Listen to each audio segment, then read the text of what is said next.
खुलुमबाय दिनै फुंबिलिनि खौरांफोरा जाबाय गिबि खौराङाव बे समाव नोंथांमोननि गेजेराव फोसावनो लादों बिटिसि राजखान्थिनि खौरां मख'नो गोनां बाथ्रा दि बिटिसि काउन्सिल बिसायख'थिखौ लानानै दासान्दि बिपिएफ इउपिपिएल बिजेपि एपिबि आरो कंग्रेस दोलोआबो फैगौ बिसायख'थिनि थाखाय गोख्रोङै साखाफारा जानायखौ नुनो मोन्दों।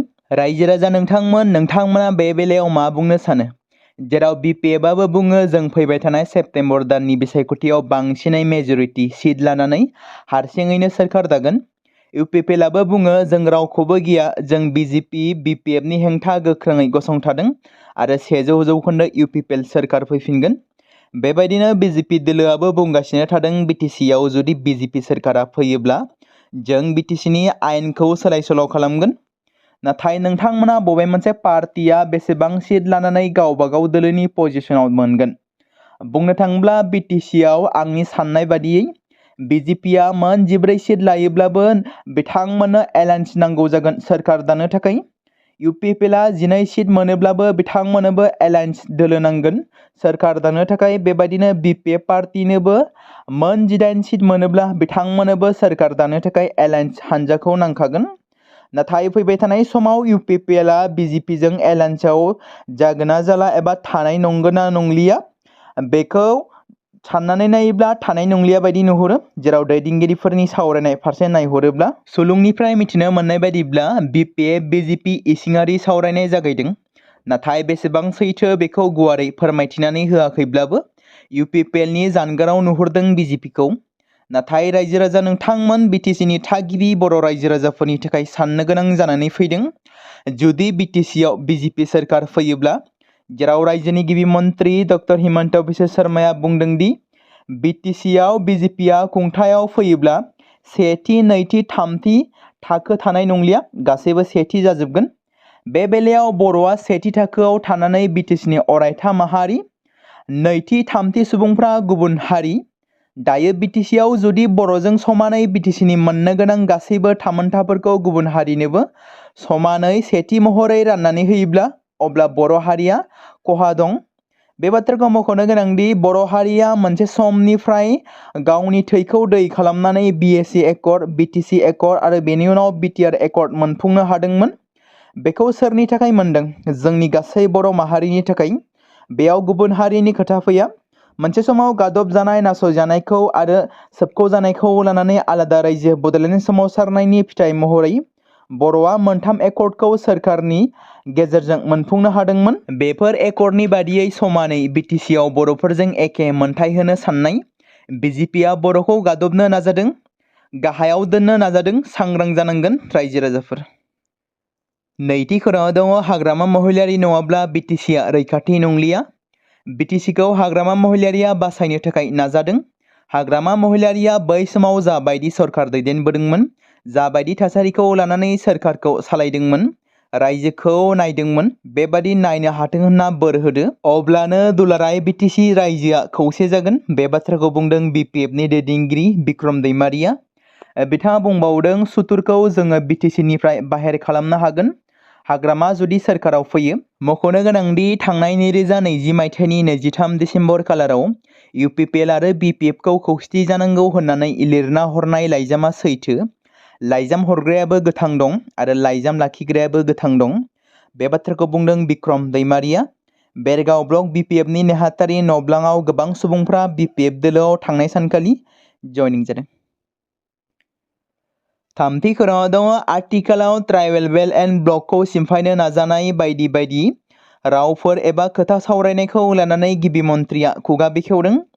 बिथाङा बुंदों दि आसाम सोरखारा ट्राइबेल बेल्ट एन्ड ब्लकखौ सिमफायनो बेबायदि साननाय जायाखै आरो जोंनि बिजेपि सोरखारा बेखौ सिमाङावबो साननाय जायाखै होननानै बुंदों सिएम हिमन्त बिश्व शर्माया। आसामाव बिजेपि सोरखारनि खुंथाय फैनाया 10 बोसोर जाबाय। जों माब्लाबाबो ट्राइबेल बेल्ट एन्ड ब्लकखौ सिमफायनो कमप्रमाइज खालामाखै। बेनि उल्था जों आसामाव 600 गामियाव गोदानै micro' tribal belt and block खालामनोसो थांखि लादों होनना गिबि मन्थ्रिया फोरमायदों। मैया चिरां जिल्लानि सान्थिफुराव थानाय 14 नं चिरांदुवार ब्लक कमिटि इउपिपिएलनि मावख'आव सा 200था मुलाम्फागिरिफोरनो चेक राननानै होदों। 14 नं चिरां दुवार समस्तिनि सिङाव सा 200 गियान सोरां बिथांखि आरो सा 113 गिबि मन्त्रि रिलिफ फान्डनि चेक राननाय हाबाफारि बानजायदों। बे हाबाफारियावनो बाहागो लादों 14 नं चिरां दुवार ब्लक इउपिपिएल दोलोनि आफादगिरि बिरदाव मुसाहारि, गाहाय नेहाथारि निखिल बरगयारि, लाइमोन गांखंनि आफादगिरि महन्त नार्जारि, गाहाय नेहाथारि कोदोम बसुमतारि आरो गुबुन गुबुन बिबाननि बिबानगिरिफ्राबो बाहागो लादोंमोन। चिरां जिल्लानि सान्थिपुराव बिपिएफ दोलोनि फिन आरोबाव सुबुंगौमा आरो जयनिं हाबाफारि जादों। थाद'नाय गैयै जुब जुब अखा हाबाय थानायनि समावबो 14 नं चिरां दुवार बियाबनि गोबां बिपिएफनि मददगिरिफ्रा लोब लोब ओंखारबोना बे हाबाफारिखौ मेहेरगोनां खालामफैदों। हाबाफारियावनो बिपिएफ दोलोनि आफादगिरि हाग्रामा महिलारिया 14 नं चिरां दुवार बियाबनि एमसिएलए एबा बिटिआरनि मावफुं सोद्रोमा रनजित बसुमतारि बिथांखौ गावनि बियाबनि आरो रायजो राजाफोरनि जौगानायनि जेबो खामानि मावाखै होनना गोख्रों रावजों सोंखारिदों आरो बिथां रनजित बसुमतारिया बे खेबाव जेनगोना रोखा होननाबो बुङो बिथाङा।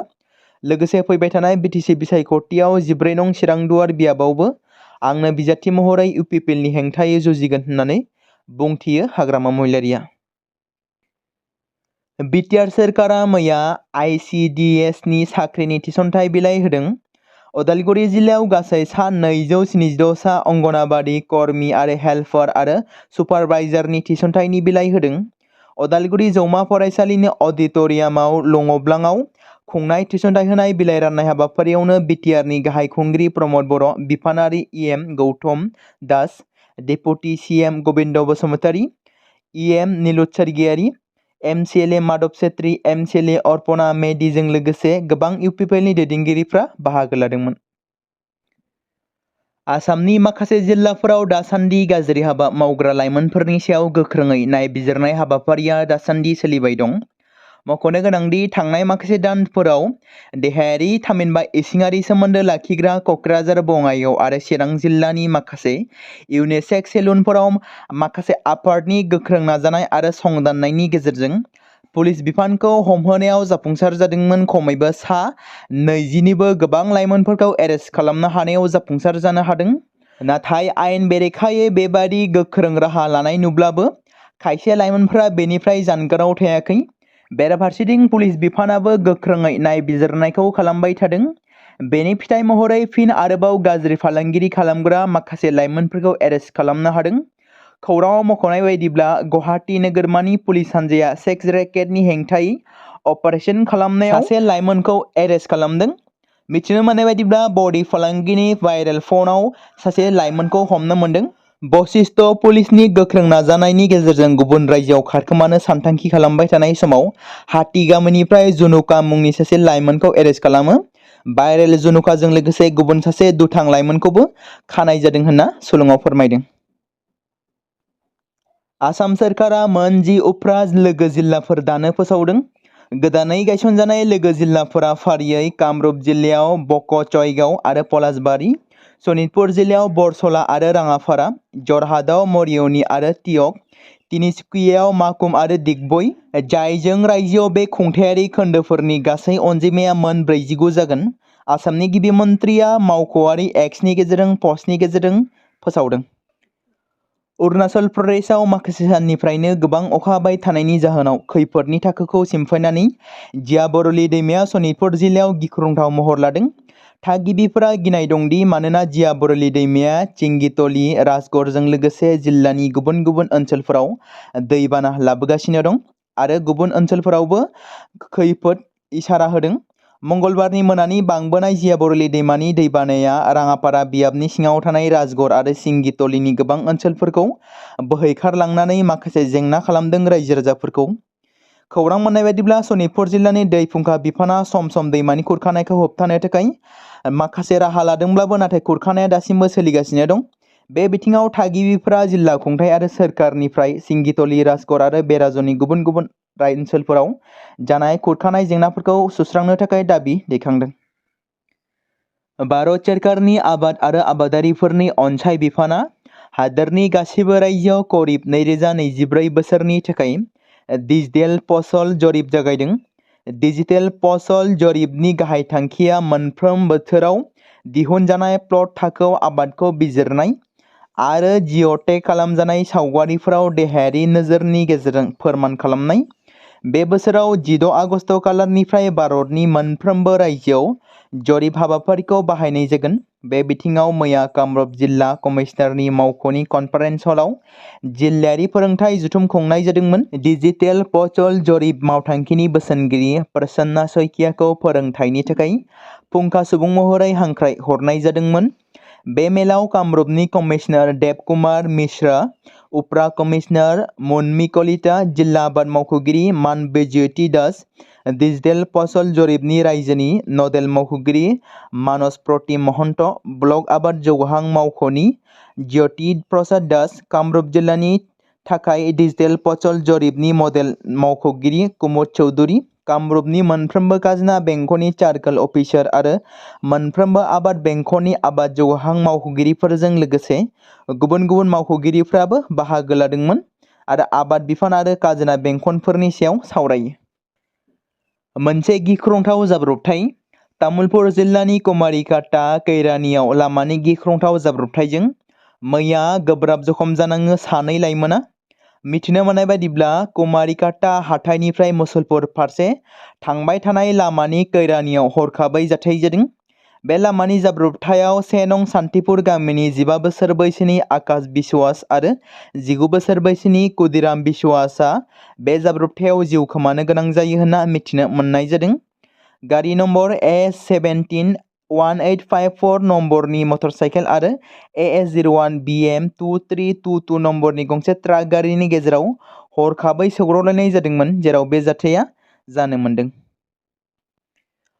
उदालगुरि जौमा फरायसालियाव मैया बड'लेण्ड इउनिभार्सिटिनि केम्पास बेखेवनानै होयो बिटिआरनि गाहाय खुंगिरि प्रमद बर'। बिथाङा बड'लेण्ड इउनिभार्सिटिनि vice chancellor BL Ahuja, registrar doctor Subung Basumatary, एबसुनि आफादगिरि दिपेन बर', बर' थुनलाइ आफादनि गाहाय नेहाथारि नीलुकान्त गयारी, EM डक्टर नीलु चेरगियारी, MCLA माधव छेत्रीजों लोगोसे टंला जौमा फरायसालि, उदालगुरि खैराबारि जौमा फरायसालि, डिमाकुसि बेरगाव पानेरि आरो रौता बायदि जौमा फरायसालिनि गोरायुं बिबुंगिरिफोरा बाहागो लायो।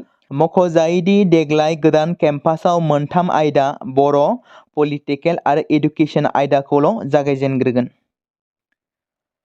थांनाय 2012 मायथाइनि हारियारि दाङाबाजि थामहिनबा गुबुन गुबुन हारि माहारिनि गेजेराव बुथारलायनाय समाव साबा बुथारग्रा दायनिगिरिखौ बिजिरसालिया साजा फोसावदों, जेराव मोनसे मुगैथाव जाथाय जादोंमोन। थांनाय 2012 मायथाइनि जुलाइ दानाव चिरां जिल्लानि बिजनीआव जादोंमोन। 2012 मायथाइनि दाङाबाजि समाव बिजनी हास्रावबारियाव रत्नेश्वर बसुमतारी मुंनि सासे सुबुंखौ गोबौ हाथियार लानानै गाग्लोबना बुथारदोंमोन दुथां सुबुंफोरा। बे गोलाव बोसोरनि उनाव बुथारग्रा दायनिगिरिफोरनि सायाव जोबथेसालिया राय फोसावदों। साजा फोसावजानाय बायदिब्ला जाथायाव लोब्बा थानाय साबा दायनिगिरिफोरनि सायाव बङाइगावआव स्पेशेल CBI बिजिरसालिया राय होदों। जर'खा बिजिरगिरि मौसुमी देनि बिजिरसालिया बे गोनांथार रायखौ होदों, जेराव बिजिरसालिनि साजा बादियै साबा दायनिगिरिफोरखौ जिउ जोबजासिम जोबथेसालिनि साजा फोसावनानै होबाय। मख'नो गोनांदि बे बुथारग्रा दायनिगिरिफ्रा गासै सा 7 सोद्रोमा दंमोन। बेनिनो सासेया जोबथेसालियावनो जिउ गोमाबाय आरो गुबुन सासेया दायो खारखुमानानै दं होनना सुलुङाव फोरमायथिदों। बिजिरसालिया जैनहुद्दीन शेख, आब्दुल खालेक, नबी हुसैन, बबी बुर आरो उस्मान आलीखौ जिउ जोबजासिम जोबथेसालिनि साजा फोसावबाय।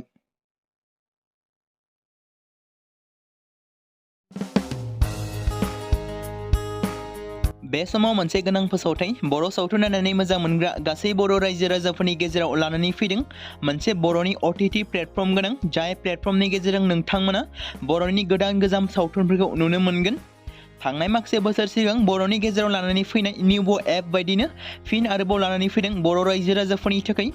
बे बाथ्राखौ मख'नाया गोनांदि 2025 मायथाइनि जानुवारि दानाव ओंखारनाय आंगो स्ट्रीम मुंनि मोनसे OTT प्लेटफर्म गोनां निउबो एपनि गेजेरजों नोंथांमोना गोबांथार बर'नि सावथुनफोर जेरै ट्रेजेडी, रमान्टिक, एक्शन आरो कमेडीजों बुंफबनाय सावथुनफोरखौ नुनो मोनगोन। जेरै सनानि नखर, थांखि गैयै समाज, अनसुला आफा, हिर', बिमा बायदि बाजै, अर, थैसाम, वान्टेड, संदान आरो रं नाम्बार बायदि सावथुनफोरा मख'जाथाव। बेफोर सावथुनफोरखौ नायनो थाखाय नोंथांमोना गिबियावनो आंगो स्ट्रीम एपखौ गाव गावनि मबाइलाव थानाय प्ले स्ट'रनिफ्राय डाउनल'ड खालामनानै लोगोसे इनस्टल खालामनानै गावनि मबाइल नाम्बारजों लग इन खालामनानै लाग्रोनांगोन। बेनि उनाव नोंथांमोना गोबांथार नुनो मोनै सावथुनफोरखौ गुगोल पे, फन पे आरो पेटिएमजों रं नाम्बार सावथुनखौ नायनो थाखाय 60 रां आरो संदान सावथुनखौ नायनो थाखाय 80 रां, वान्टेड सावथुनखौ नायनो थाखाय 60 रां, थैसाम सावथुनखौ नायनो थाखाय 60 रां बेबायदिनो गोबांथार नुनो मोनै सावथुनफोरखौ नायनो थाखाय सुबिदा खालामनानै होदों आंगो स्ट्रिम प्लेटफर्मा। फिन नोंथांमोननि गेजेराव फोरमायबावनो लादों बर' सावथुन नायनानै मोजां मोनग्रा गासै बर' रायजो राजाफोरनि गेजेराव लानानै फैदों मोनसे बर'नि OTT प्लेटफर्म गोनां, जाय प्लेटफर्मनि गेजेरजों नोंथांमोना बर'नि नुनो मोनै सावथुनफोर जेराव गोदान गोजाम सावथुनफोरखौ नुनो मोनगोन। बे बाथ्राखौ मख'नाया गोनांदि 2025 मायथाइनि जानुवारि दानाव दिहुनजानाय आंगो स्ट्रिम मुंनि मोनसे OTT प्लेटफर्म गोनां एपनि गेजेरजों नोंथांमोना गोबांथार बर'नि ट्रेजेडि, रमान्टिक, एक्शन आरो कमेडिजों बुंफबनाय सावथुनफोरखौ नुनो मोनगोन। जेरै रं नाम्बार, संदान, वान्टेड, थैसाम, अर, बिमा बायदि बाजै, हिर', अनसुल आफा, थांखि गैयि समाज, सनानि नखर बायदि बायदि सावथुनफ्रा मख'जाथाव। बेफोर सावथुनफोरखौ नायनो थाखाय नोंथांमोना गिबियावनो आंगो स्ट्रिम एपखौ गावनि मबाइलाव थाखानाय प्ले स्ट'रनिफ्राय इनस्टल खालामनानै गावनि मबाइल नाम्बारजों लगइन खालामखांनायनि उनाव नोंथांमोना गोबांथार नुनो मोनै सावथुनफोरखौ गुगोल पे, फन पे आरो पेटिएमजों रं नाम्बार सावथुनखौ नायनो थाखाय 60 रां, संदान सावथुनखौ नायनो थाखाय 80 रां, वान्टेड सावथुनखौ नायनो थाखाय 60 रां, थैसाम सावथुनखौ नायनो थाखाय 60 रां बेफोरबायदिनो अर सावथुनखौ नायनो थाखाय 60 रां पे खालामनांगोन। बेबायदिनो गोबांथार नुनो मोनै बर' सावथुनफोरखौ नायनो थाखाय सुबिदा खालामनानै होदों आंगो स्ट्रिम प्लेटफर्मा।